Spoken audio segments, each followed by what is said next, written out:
Assalamualaikum warahmatullahi wabarakatuh. Nama saya Lina Musyarafah. Saya mahasiswa Pascasarjana kelas B1 akan menjawab soal UAS mata kuliah studi Al-Quran. Pertanyaan yang pertama, apakah Al-Quran yang kita baca, kita dengar adalah kalamullah yang qadim? Jelaskan dengan dalil. Menurut pendapat ahlu sunnah, kalamullah itu dibagi dalam dua sifat. Yang pertama, jinsul kalamilah qadimun, yaitu bahwa Allah Ta'ala maha berbicara, dalam arti Allah Ta'ala bukan zat yang bisu. Ini termasuk sifat dzatiyah, karena Allah Ta'ala terus menerus bersifat dengan sifat yang tersebut sejak dulu tanpa awal, azali, dan seterusnya tanpa akhir atau abadi. Yang kedua, sifat muhdas atau sesuatu yang baru atau tidak qadim, berbicara dengan pengertian sebagai lawan dari diam. Allah Ta'ala itu maha berbicara dalam arti tidak diam. Allah Ta'ala berbicara kapan saja Allah kehendaki, dengan bahasa apa saja yang Allah kehendaki, dan dengan topik apa saja yang Allah kehendaki, dan dengan siapa saja yang Allah kehendaki. Dalil dalam masalah ini adalah firman Allah surah Al-Anbiya ayat 2. A'udzu billahi minasyaitonir rajim. Bismillahirrahmanirrahim. Ma ya'tihim min dzikrin mir rabbihim muhdatsin illa istama'uhu wa hum yal'abun. Tidak datang kepada mereka suatu Al-Quran yang baru diturunkan dari Tuhan mereka, melainkan mereka mendengarnya sedang mereka bermain-main. Quran surah Al-Anbiya ayat 2. Soal nomor 3. Mengapa Al-Quran yang kita baca tidak disusun berdasarkan urutan turunnya? Jelaskan dengan dalil. Al-Quran diturunkan ke dunia melalui dua tahap. Tahap pertama diturunkan sekaligus dari Lauhil Mahfuz ke Baitul Izzah di langit dunia, sebagaimana susunan yang telah ditetapkan oleh Allah. Tahap kedua diturunkan dari langit dunia kepada Rasulullah SAW secara berangsur-angsur sesuai dengan sebab kejadiannya. Dan susunan ayat-ayat dalam Al-Quran yang ada itu memang bukan menurut sejarah turunnya, melainkan atas dasar perintah Allah, sama dengan susunan Al-Quran yang ada di Lauhil Mahfuz. Imam Ahmad meriwayatkan, setiap kali turun ayat, Rasulullah SAW memerintahkan para penulis wahyu seraya berkata, letakkan ayat ini di surat ini.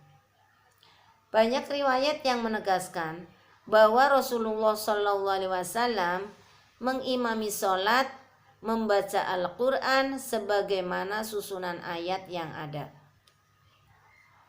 Atas dasar inilah ijtima ulama menegaskan bahwa susunan ayat-ayat Al-Quran murni dari Allah tanpa campur tangan siapapun. Sekalipun ada perbedaan pendapat, yang paling kuat adalah bahwa susunan surat-surat ini berdasarkan wahyu dari Allah, bukan ijtihad para ulama. Dalil yang menjelaskan, A'udzu billahi minasyaitonir rajim. Bismillahirrahmanirrahim. Wal kitabil mubin. Inna anzalnahu fi lailatin mubarakah. Inna kunna mundzirin. Artinya, demi kitab Al-Quran yang menjelaskan, sesungguhnya kami menurunkannya pada suatu malam yang diberkahi, dan sesungguhnya kamilah yang memberi peringatan. Ad-Dukhan ayat 2 dan 3. Soal nomor 4. Mengapa Al-Quran disebut mukjizat terbesar? Jelaskan dengan dalil dan dengan membandingkan mukjizat-mukjizat yang lain. Al-Quran sebagai mukjizat yang terbesar karena di dalamnya terdapat ajaran-ajaran Islam yang menjadi pedoman bagi manusia. Selain itu, Al-Quran mempunyai bahasa indah dan agung, melebihi suatu karya sastra manapun yang menjadi sumber inspirasi bagi para sastrawan Arab. Di antaranya, bentuk keindahannya adalah bentuk persajakan yang dikenal dengan syair.